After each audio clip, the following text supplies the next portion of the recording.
So as you say, Sharon, exactly, that we get very attached to what we already know, and we have a lot of anxiety about moving into the unknown. But what I always tell them is like, if there's no anxiety, it means you're not learning anything new, right? You're just repeating what you already know.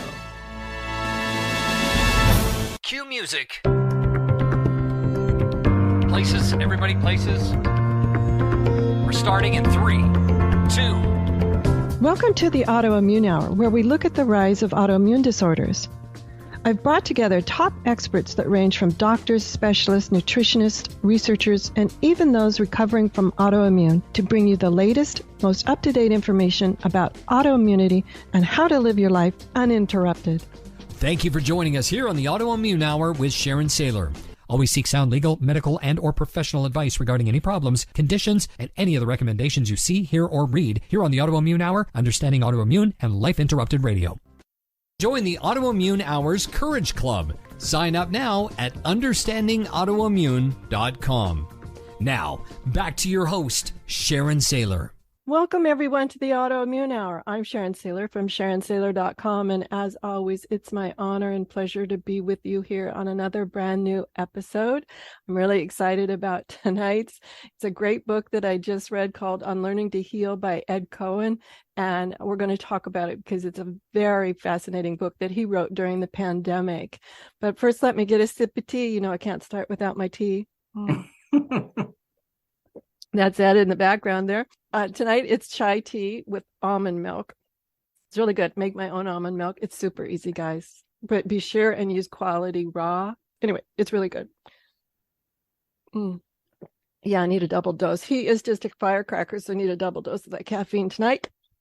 Anyway, so as I was saying, our guest is Ed Cohen, and he's the author of the new book called Unlearning to Heal, and it draws on his 50 years of learning to live with Crohn's disease. We'll ask him about that because everybody experiences autoimmune so differently.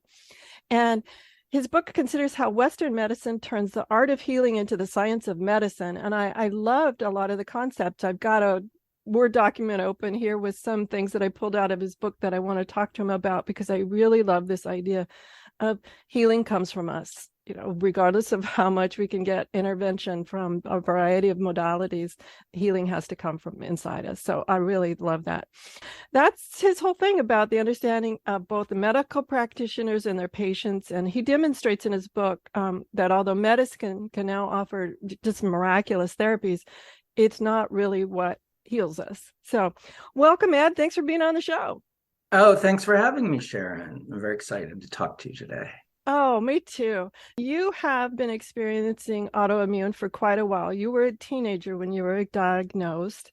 Can you just share a little bit about your journey through autoimmune? Oh, sure, Sharon. Well, it's a long journey, so I'll make it as short as possible. The condensed version. I'll give you the few highlights. So I was 13 on a cross-country trip with my family when I got really acute diarrhea and wasting. And when we got back to the East Coast and went to my grandmother's apartment, she freaked out because apparently I was so skinny so as a result, I started going to lots of doctors and this was in 1972. So autoimmunity in 1972 was even less known, way less known than it is now. And I was hospitalized to be diagnosed. And after, as I like to say, they left no orifice unprobed. I think a lot of us could nod on that one, even today. They came up with the diagnosis that I had Crohn's. So they had to come in and explain it to me. And they're like, okay, you have Crohn's disease. It doesn't have a cure. We can, basically try to manage your symptoms and your pain. It's an acute autoimmune illness. I had a big vocabulary at 13, but autoimmunity was not one of my words. I'm like, and that means what? And so then they tried to break it down. First, they said, well, it's like you're allergic to yourself. Now, that That's was a little hard, kind of hard to get that one. So then they said, well, it's like part of you is rejecting yourself. And then I was like, I'm really not getting that. That's really not helping. And finally they said, well, you're eating yourself alive. Oh, that's even helpful. I mean, at 13, 14, 15, I mean, even at my age, I'd be freaking out with that definition.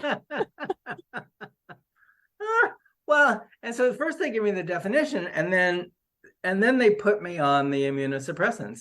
And so now, there's all the biologics and all these different things. But in 1972, there was prednisone.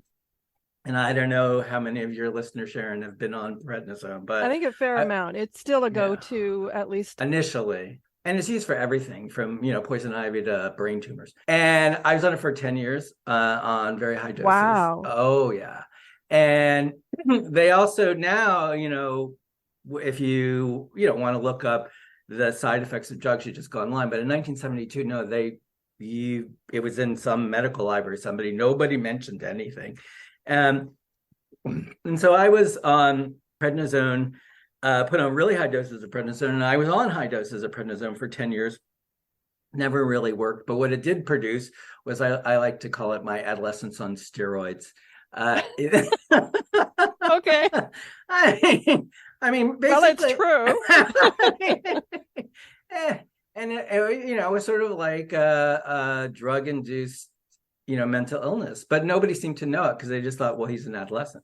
So, I mean, I even like at some point, I knew something was wrong. I was like, I was not happy, and I blew up. I weighed 220, 30 pounds, and, I was just, a mess. And I really wanted to go to a therapist. And I said something about that to my father. And my father, who's really good at zingers, said, you've seen too many Woody Allen movies. And like, okay, thanks, Dad. So that was high school. College. I mean, I was sick through all of this. But because I was a teenager and then into my early 20s, I went on with my life. And then in my early 20s, I started getting really acute again. And I had a small bowel obstruction at a certain point, which I was visiting my parents, and they weren't near a good hospital. And as a result, what actually happened was I had a small bowel perforation, but it went undetected. And so as a result, I got peritoneal infections. What ended up happening was that I had an abscess on the outside of my small intestine on a blood vessel that then, when it got big enough, burst, and I started bleeding. And I had a number of bleeds until I had a total bleed out. Fortunately, at that time, I was in Stanford Hospital.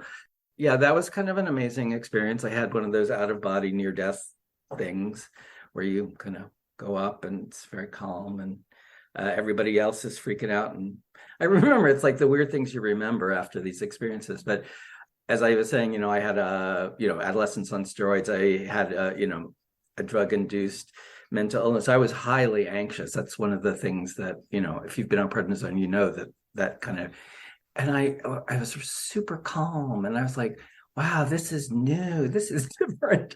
And that was how I was like, oh, there's something different is going on. Eventually, they got me to emergency surgery and were able to do a small bowel resection, take out parts of my liver that were infected. And I was in the hospital for a long time after that, taking antibiotics because I was so sick. And during that period of time, something like, I'm going to use the word miraculous happened, which is I started spontaneously going into trances. Basically, I would lie on my hospital bed, I would listen to my Walkman, and I would go into the music.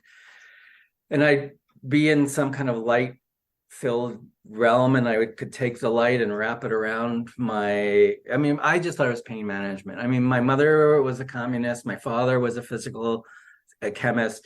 They were both dogmatic atheists. Like, there was nothing spiritual in my world. So I just was like this, I'm managing the pain. I'm just doing this thing. At first, it kind of freaked the doctors and nurses out because they would come in to see me and I wouldn't wake up. But then they realized if they turned off the music, I would come out of it. And then after that, they just kind of just let it be. But then when I left the hospital, I had an exit interview with my surgeon, and he said this thing to me that, it's kind of seared into my brain, because he said, you're the sickest person I've operated on in 5 years who's still alive. And I have no idea how you got better so quickly. And do you go that thank you? Well, it had two. On the one hand, it really, because obviously I was 23, right? So, I was in denial of how sick I'd been. So it kind of broke through that. I was like, oh, I was really out there. On the other hand, it was like the first time a doctor actually said to me, I don't know. Like, I don't know what happened. I remember the time a doctor told me that. I was older, but it was a relief. I know that sounds weird, but it was like, I said, thank you. I'd rather have you not know than take a wild stab or take a wild guess. I don't know if it was for you, but it was an odd release. Like, oh, okay, that's fine. That's fine. He doesn't know. Well, this was sort of the reverse, because you were looking for a diagnosis, whereas mine was like, I had this like very positive thing happen that no one had ever mentioned in the entire time I had been under medical supervision, that their healing was a possibility. Like, what I had been told was, we can manage your symptoms, we can try to manage your pain, you will live with this, for the rest of your life. And, with the implication that you might not have a really long life, right? Well, that was in the 70s, but they're saying that, my diagnosis was 2014, and they said something very similar. They sit there and tell you the big long word and give you all these really sad statistics and blah, blah, blah. It was, I don't think much has changed in that delivery method. Well, and part of that has to do with the training that doctors receive. That's partly my book is called Unlearning to Heal, or What Medicine Doesn't Know. And the reason that I have the subtitle, or What Medicine Doesn't Know, medicine knows lots of things. And I'm totally grateful to be alive. I'm not disrespecting the resources that medicine can provide us when we need it. And when you're acutely ill, we are really lucky, Western medicine, in relationship to all kinds of different kinds of therapeutic practices of different cultures. Western medicine does a really good job if you're acutely ill. I agree. They saved my life. I was acutely ill and they saved my life, but it didn't really heal it. Just managed it. Exactly. And the thing is that, healing more than 2,000 years, when medicine first emerged. So, we think of medicine as a generalized, like anything that has to do with like a therapeutic resource is medical. But medicine is actually a very specific modality that was invented in ancient Greece in the 4th and 5th centuries. It was invented exactly at the same time as what we call philosophy and mathematics. It's part of this particular conjunction in Western history where the idea of knowing became really central. So medicine defined itself in opposition to all other kinds of healing practices. So there were herbalists and, spirit healers and prophet doctors. And there were, lots of other kinds of practitioners at that historical moment. But what made medicine was that it prioritized the notion of knowledge as the main therapeutic resource. So medicine invented in antiquity these two techniques that are still characteristic of it: diagnosis and prognosis. Diagnosis means by way of knowledge, and prognosis means knowing in advance. And that is what made medicine for 2,000 years, but for 2,500 years. But for the first 2,400 of those years, basically the idea was that what medicine could do was support and encourage the natural power of healing. That's what medicine did. And its main technique was in Greek it's called dieteta, or in Latin it's regime. It was like how's your life? Like, what are you eating? What are you drinking? How are you sleeping? What's the weather like? That was the main thing that medicine could do. It could do a few. It had a pharmacon, it had a little pharmacopoeia, things that they could give people. And, in extremis, they could do surgery, but that was a really bad idea. I mean, surgery was a very bad idea pretty much until the 20th century. But also that's what happened in the 20th century. Medicine moves from this kind of like art of healing to this science of medicine. They adopt a kind of, I'm going to call it a dogma of bioscientific reductionism. Basically, that everything about us as living organisms can be understood in terms of physics, chemistry, and biology. And that's how doctors are trained now. I mean, that's what medical schools do. There's a little bit now about, narrative medicine, or there's a course that Rachel Remen developed called The Art of Healing that medical students take. But basically, the framework that doctors have is that their role is they're the ones who are supposed to know. And so for a doctor to say they don't know, that's really hard for them, in a lot of ways. Because their job is to know. And not only is it their job, we desire them to know.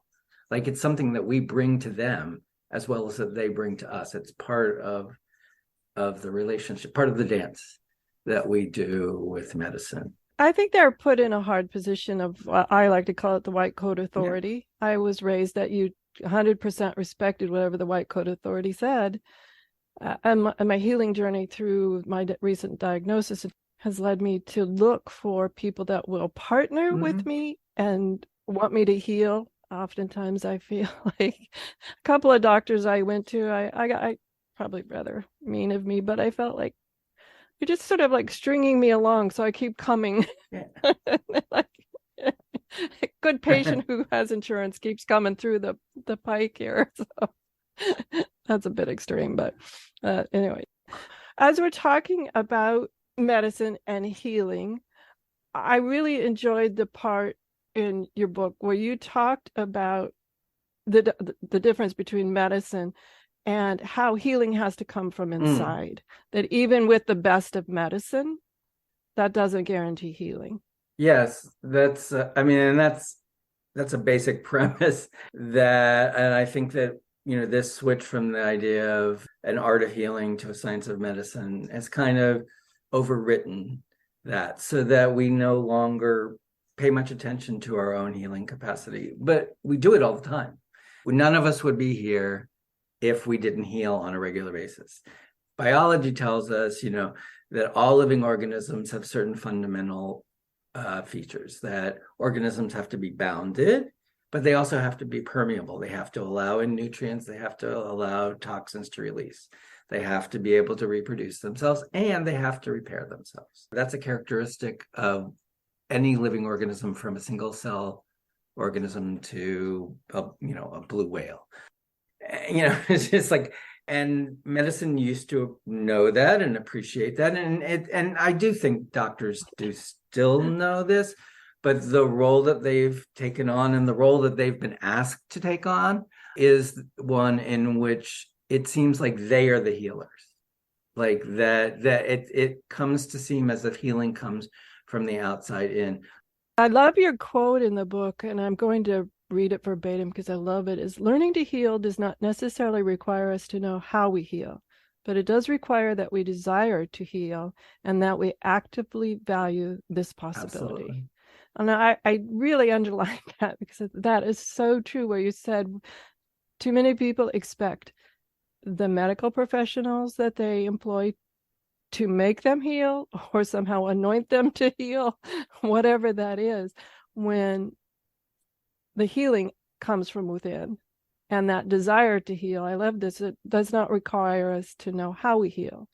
It does require that we desire to heal. And I find oftentimes people maybe aren't quite ready to make that leap of the desire to heal yet, for a variety of reasons. Absolutely.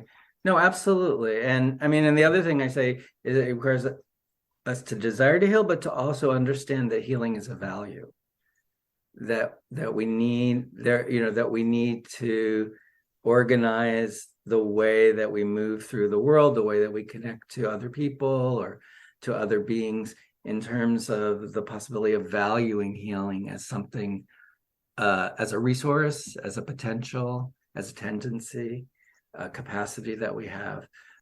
And that if we don't know it, it's very hard to do something if you can't imagine it.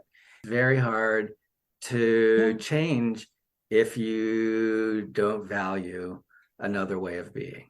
I don't think it's an intentional thing, that in terms of the way that biomedicine has developed over the last 150 years, but it is an effect that has been produced, is that medicine has to value what it thinks of as curing rather than healing, and curing is not healing. Give your definition, because in the book it was really good, but give your definition of the difference between curing and healing, so the audience understands what you're referring curing to. In the way most of us would like to be cured, typically means that we would like to be returned to the way we lived before our lives were interrupted by whatever symptoms called our attention to some physiological phenomenon that was interfering with the way that we would like to live our lives. So curing, basically, like you hear this about COVID, like in general, like we want to go back to normal. We want to go back to the way it was before. So curing is just erasing the phenomenon. It's like, okay, that it's gone. It's like, it's a negation of the phenomenon. Whereas healing, in my understanding of it, is, healing represents the vital capacity that all living organisms have, but especially human beings, to enhance the way we live in the circumstances in which we live. So healing, so that's why I like to think of healing not just as a physiological phenomenon, but it can also be a psychological phenomenon. It can be a political phenomenon, a spiritual phenomenon, right? It's about the capacity that we have to enhance our vitality in the context in which we live. Of course, we live in imperfect contexts, and it doesn't mean we're going to be miraculously perfect living beings, if we're healed. And in fact, one of the things that I often talk about is that sometimes for some people, dying is actually healing, which, is a really difficult thing for people to take on. But we need to take a quick commercial break. I'm not going to let people ponder that like I am pondering it, Ed. When we come back, we're going to talk. I don't want to go deep into that, but I do need a deeper explanation. But I do like the provocative thought of that. So we'll be right back.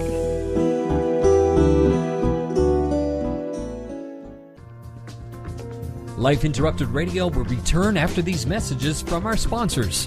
It's great sponsors like these that keep this show coming to you every week. Be sure and stop by lifeinterruptedradio.com to learn more. Your conscious lifestyle on steroids. OMTimes Radio. IOM-FM. If you're worried your friend may be struggling, remember, you don't have to be there to be there. You can say, how are you, or get a fake tattoo. You can ask with an app if it works for you. You could chat on the game, kick off your flip-flops. You can ask on your couch while you binge watch. Whatever gets you talking. Reach out to a friend about their mental health. Learn how you can help at seizetheawkward.org. Brought to you by the Ad Council, American Foundation for Suicide Prevention, and the JED Foundation. OMTimes Magazine is one of the leading online content providers of positivity, wellness, and personal empowerment. A philanthropic organization, their net proceeds are funneled to support worldwide charity initiatives via Humanity Healing International. Through their commitment to creating community and providing conscious content, they aspire to uplift humanity on a global scale. OMTimes, co-creating a more conscious lifestyle. Listen and imagine.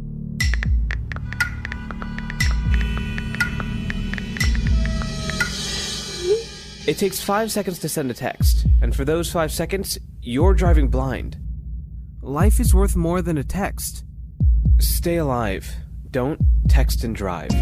Visit StopTextStopWrecks.org, a message brought to you by the National Highway Traffic Safety Administration, Project Yellow Light, Noise, and the Ad Council. Hi, this is Sharon, and of course you know me from here on the Autoimmune Hour.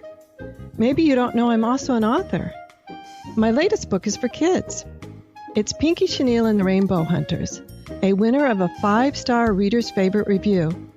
It's perfect for your early reader and a great bedtime story for your young adventurers. Check it out over at pinkychenille.com. That's PinkyChenille.com. See you there.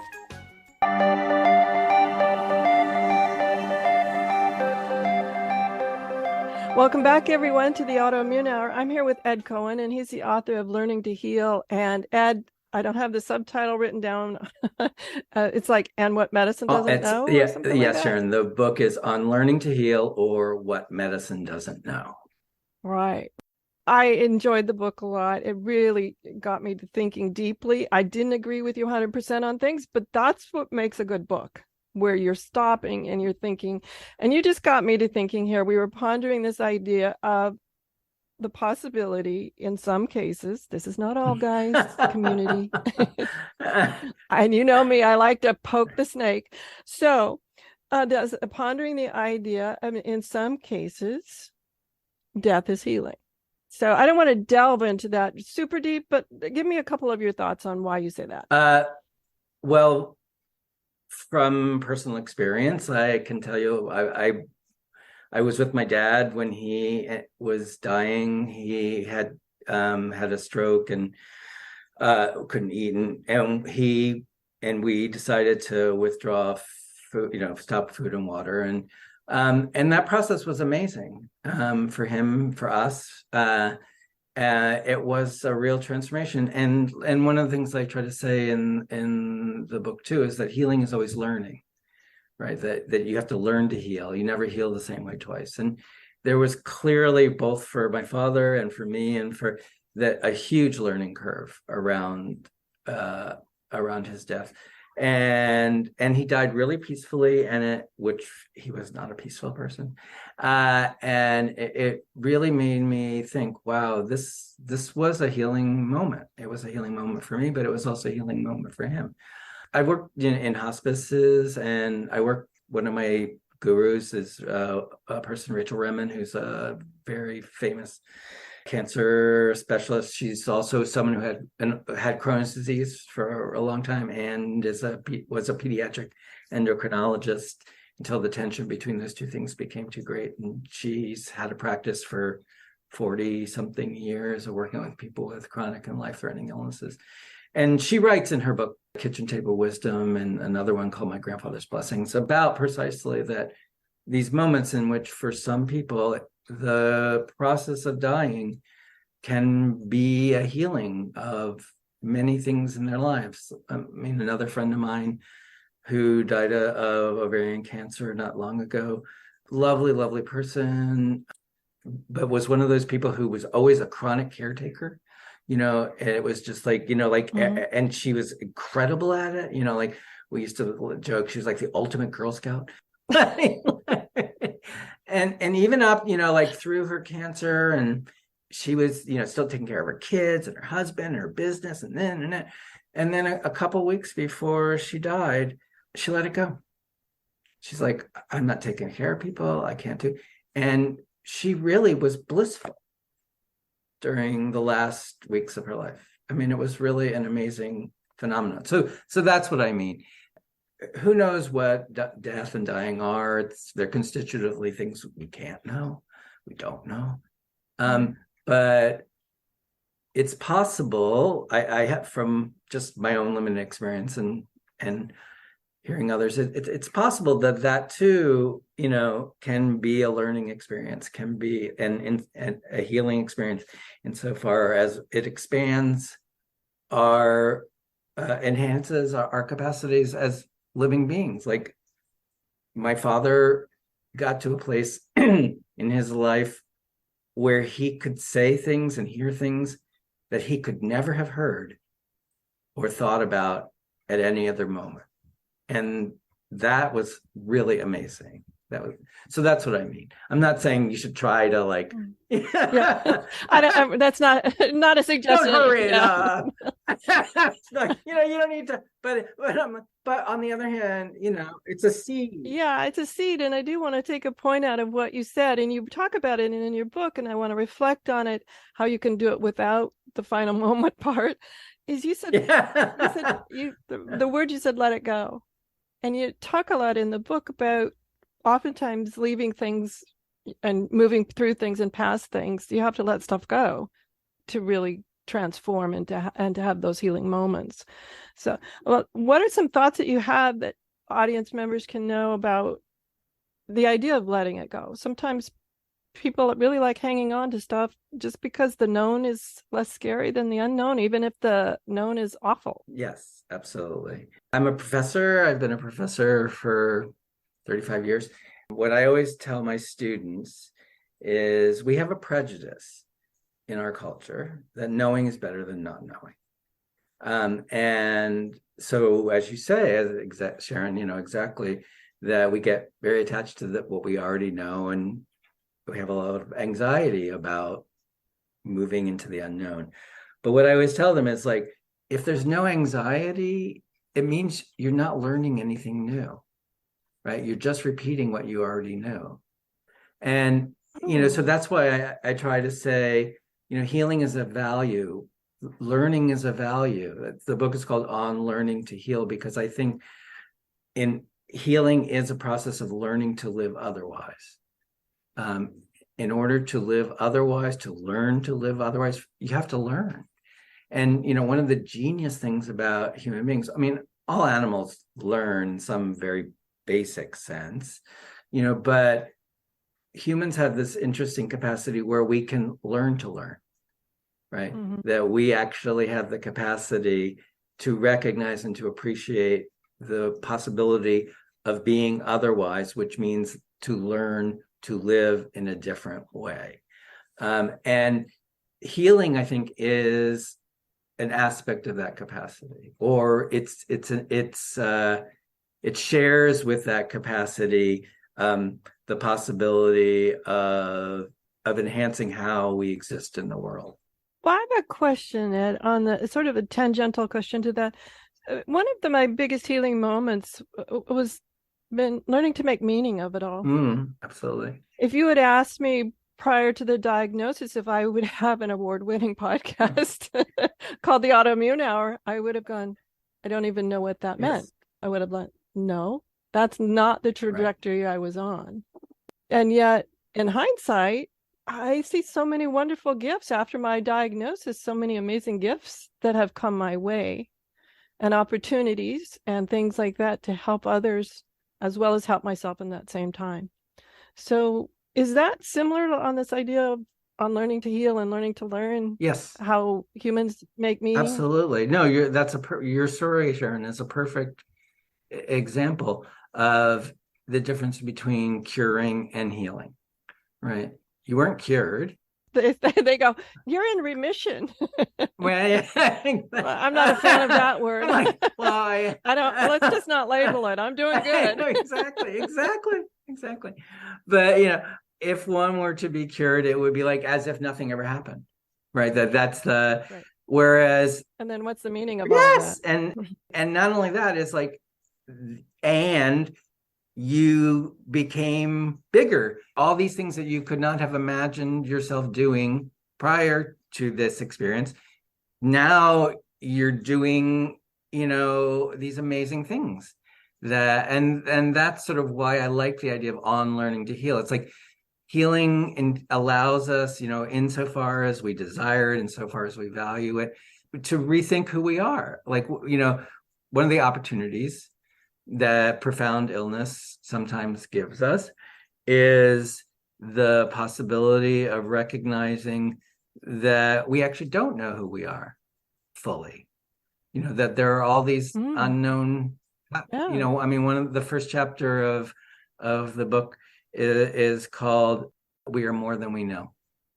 I think that's one of the, paradoxical aspects of all many kinds of acute or serious illnesses, is like they disrupt the path that we've just taken for granted, that just seems self-evident. And we have to, as you say, create new meaning. And creating new meaning is actually shifting our sense of who we are. Yeah, which I find fascinating. Sometimes what I'm doing now, I meet numerous people with all different views of healing and curing and well-being and not so well-being. And sometimes I find people, it's probably not fair to say because I have a hard time grasping the concept, but prefer to stay ill because there are gains that they find for themselves psychologically, sociologically, spiritually, and physically, I suppose, in staying in that place. Mm-hmm. Yes, absolutely. Well, I mean, this goes to a different set of questions about, well, what function does illness play in people's lives? And I'm not going to make a general theory of it. I mean, it's different for different people. But in my personal experience, like the illness that I developed at the time that I developed it, I actually now retrospectively see it as really, really intelligent, because I was suffering from a lot of contextual things. I was a young gay man in a really homophobic context. I was Jewish in a very anti-Semitic Christian context. My family were, very left. My mother was a big anti-war activist. We lived in a place where the Department of Defense was the major employer. I mean, it was a place where I did not feel at home. And yet all of that suffering that I had was not physiological, it was psychological, but there was no, my parents didn't recognize it as such. I didn't recognize it as such. But when I got ill, then there was a container for all of these things that I didn't know about myself that were actually deeply painful, that not only I could say, oh, well, this is my problem, but also other people could recognize that I was suffering. Like it was in the circumstances that I was in, it was the best way that I could move forward, given my limited set of choices. And I think that may be the case for numbers of people. I mean, people who have really stressful jobs, or people who have really stressful relationships, or people who live in toxic environments, or sometimes, manifestations of illness actually have a kind of underlying intelligence to them. There is a lot of science now on the past traumas. So even if you have moved through the traumas and you're into a safer space and safer environment, there is a lot of science now on the damage to cellular level. Absolutely. And things like that can continue, that unless left unchecked can continue to manifest as disease in the body. Absolutely. And I am just a fan of understanding these, like Stephen Porges and Dr. Bessel van der Kolk's work on understanding the neurobiology of past traumas and how it affects our bodies today. Absolutely. And now I know it sounded as if you were going through the traumas as the illness progressed, that they were still an outside force. But I'm also fascinated by the sciences where the past traumas can be quite a bit removed and still play into the illness that happens at a later date. Absolutely. Well, that's why, to go back to autoimmunity, in the field of psychoneuroimmunology, because one of the things that we get from medicine when we're diagnosed, but also just in general, is a way of mapping what it means to be a living organism, that where we get divided up, into organ systems, and medicine has these specialties, like you were saying, dermatomyositis, you have a rheumatologist, or I had a gastroenterologist. But the amazing thing about autoimmune illnesses, the immune system is not an organ. It's a diffuse system that it's not even a system, really. It's only conceptualized as a system, and only became the immune system, like as a framing, only was named in the 1970s by Neil Stern. But what the immune system is a kind of molecular and cellular dynamic that exists within the localizations of matter and energy that we are. And it uses the same chemicals. So the same chemicals, formations, the same endocrinological, immunological. We don't know much about the science of affect, but they seem to also be, a part of how emotion, the molecules of emotion, peptides. There's Candace Pert, who is she was the person who discovered the opiate receptor in the brain. She says, basically all of these systems are integrated. They're not disjunct, right? And so, of course, it makes absolute sense that our affect, it's chemical, everything is, and that it's not different than what we call immune response. It's not different than what we call endocrinological response, that all of those things are entangled in ways. So, just at a basic level, it makes sense to me, right? How could it not, Absolutely. Early on, one of my early shows, I had a doctor on who described it very metaphorically. He said, look, Sharon, we're just one big chemical soup. And it depends on what you put in the soup, what the taste is, what manifests out of the soup. And I was like, okay, that's a bit graphic, but it really helped me understand a lot of things, because one of my biggest healings was understanding not just, I'll say, toxic emotions, which we've been discussing here, but also the toxic chemicals, the toxic foods, and they might not be toxic to all. I know when we were first met and we're chatting about food sensitivities, which we're not going to have time to get into here, but this idea of even some of those can be toxic to us where they're not toxic to other people. So anyway, I just have always liked that visualization of, okay, Sharon, what are you throwing in your soup today? Exactly. Well, and also what's the heat under the pot? And, and where does the fuel for the heat under the pot come from? We live in contexts where things that are going on in the world deeply affect us, and we may have no, conscious sense of that. But cellularly, molecularly, we may actually be responding all the time. In fact, we are responding all the time. I mean, that's how we stay alive. We need to take a quick commercial break. One thing I wanted to throw out, and I bet people on their commercial probably do, when you said responding on the cellular level, I hate it when my phone every week I get this report of how long I've been on my phone. Then it makes me understand how much on a cellular level I am responding to outside forces. It's my little weekly wake-up call. We'll be right back with Ed Cohen, the author of On Learning to Heal. We'll be right back.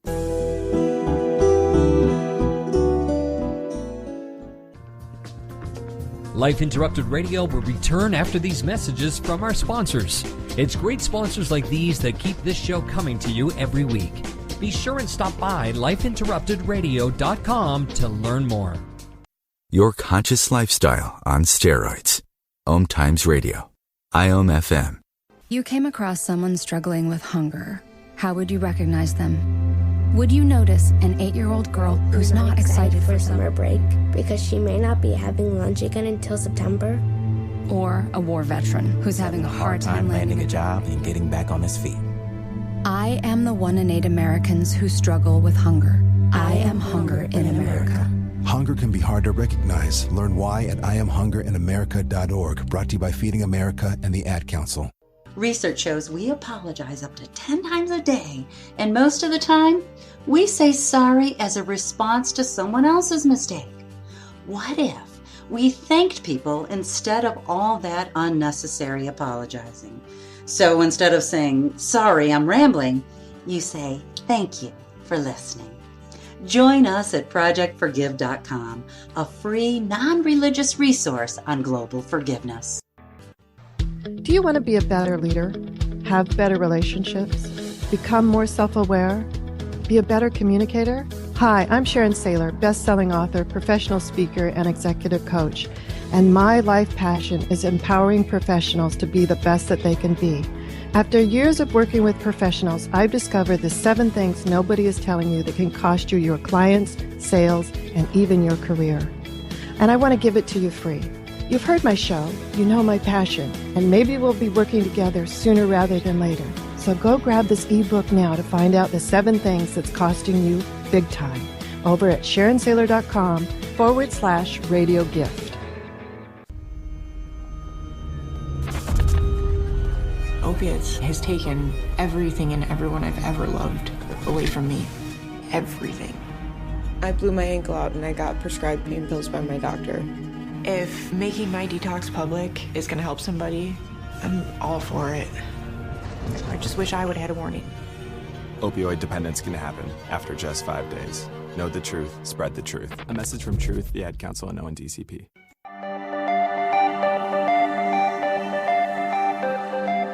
Welcome back, everyone, to the Autoimmune Hour. I'm here with Ed Cohen and his new book, On Learning to Heal. As you could tell, I really enjoyed it. I'm trying to condense this wonderful book into just about our 50 minutes together. And one of the things we were talking about when we left for that quick commercial break there, I know we were talking about the idea of how the larger context of how illness manifests and all of that. If I may, can I take a real tangential curve there? I'm going to run down a rabbit hole because this idea of, I still like the idea of making meaning, but I want to say the idea of how we make personal metaphors that we go through our life with, and how illness and the recovery from those illnesses or disease or injury often manifest as learning metaphors for others, because we've been sharing some learnings that we each have had. Can we talk a little bit about this idea of personal metaphor and how it plays into well-being? Oh, you've picked one of my favorite topics, Sharon.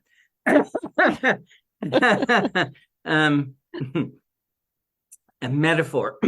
So scientific concepts are metaphors. Immunity is a metaphor. It was introduced into Western medicine at the end of the 19th century. For 2,000 years before that, it was explicitly a legal and political concept. It had no biological meaning whatsoever. It was adopted at the same time that germ theory was being formulated. And it was utilized because it actually made sense of germ theory for the first time. That germ theory says, there are microbial agents of pathogenesis that surround us in the world, and they are the causes of disease. And that was a big, advance for everyone. I mean, it's, the basis of how we think of infectious diseases like COVID, for example, that has a viral cause. But the problem with it is that if the world is filled with these pathogenic microbes all the time, then why aren't we sick every day? And why are we still alive? So in 1883, a zoologist named Elie Metchnikoff came up with this formulation that immunity, taking up this legal and political concept, means host defense, right? And he put those two together. And that concept immediately made sense to Pasteur. Pasteur immediately hired him, stuck him in his lab in Paris, where he lived for the rest of his life. He won the Nobel Prize in 1903. But immunity, it's a metaphor. I mean, and that's really where my own work on thinking about this was why do we use this political and legal concept to think about how we live as organisms, right? Because at best, immunity is the way some subset of one particular kind of living organism organized its political and legal ways of coexisting. It's not a general concept, it doesn't, but it has become this. So metaphors are crucial to the way that we understand the world, and medicine gives us these modes of meaning through the metaphors that we ingest along with their treatments. Like when we take, pharmaceuticals, we're not just taking a pill, we're taking the meaning that the pill carries with it, whether we know it or not. That we take in the sense of the doctor knows what they're doing, that the pill will help us, that all of the things that we were talking about before, that the doctor is the agent of healing, that the pill is the instrument of healing, all of that. So I think your suggestion, Sharon, about personal metaphors is crucial, right? I mean, one of the things that as human beings, and this is something that, the philosopher Friedrich Nietzsche points out is that we are creative beings. And what we create are metaphors. And metaphors are really amazing. I mean, I'm sorry, this is like really pedantic, but I'm a philosophy professor. But people don't really think about what metaphors do, what they are, what they do. What makes a metaphor is you take two things that are not the same, that are incommensurable, and you put them in relationship to each other. And out of the tension between them, some new meaning can emerge, right? So my rose is like a daisy is not a metaphor, right? My love is like a rose is a metaphor, right? Because they're different. And what a metaphor does, except if it becomes a cliche, but it allows new meanings to emerge, new possibilities. And this goes back to what we were talking about before, about learning.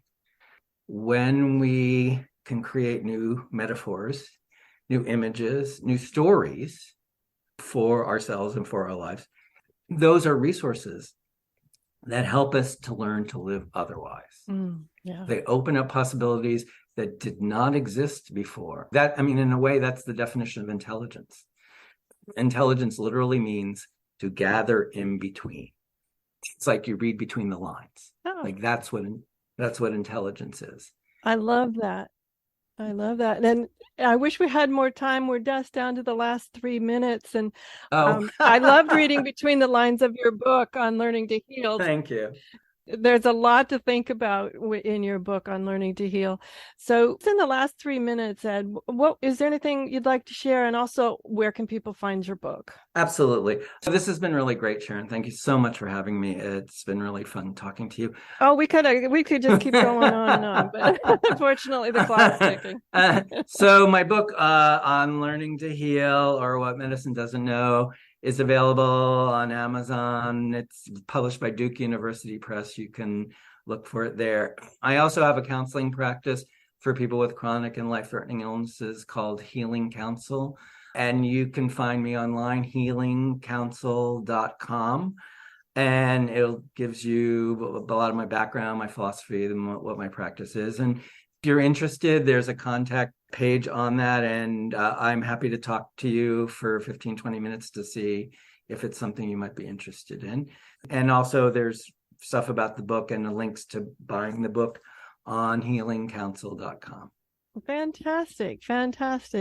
Everyone, that's Ed Cohen. And as you've heard, it's a really interesting book. I just really want to encourage all of us to expand our thinking on what it is. You know, our motto here is two things. You're not alone, and stop surviving, become a thriver, right? Mm-hmm. It's all about thriving. I really don't encourage this idea of survivor. So become a thriver. And that book really brought me to that idea of healing is about me. You know, I'm the one in charge of this process. And there are a lot of inside parts of me that are in charge of this process that I'm not consciously aware of, that bring this healing about once everything is in place. So thank you, Ed. I really appreciated the book. It encouraged a lot of deep thought on my part on what is healing and how do you heal, and appreciate that. Everyone, thanks for joining me for another episode. Join me next week for another brand new episode. Have a great week, whatever your adventures. Enjoy. The information provided on the Autoimmune Hour, Understanding Autoimmune, and Life Interrupted Radio, including the websites understandingautoimmune.com and lifeinterruptedradio.com, plus social media, is for educational purposes only. What you read, hear, and see on the Autoimmune Hour, Understanding Autoimmune, and Life Interrupted Radio, and its websites, and other media outlets is based on experience only. The information should never be used for any legal, diagnostic, or treatment purposes. Take a moment now to find a comfy spot. Wiggle about every nook and cranny to make sure you're comfortable in this spot. Shake out your fingers and wiggle your toes while you take some nice deep breaths and extend the exhale. That's right. And wander over to your favorite spot. You know the place. That place of safety and security in your mind, that you can just let your mind wander. Continuing to release any leftover little stressors of the day with a nice extended exhale.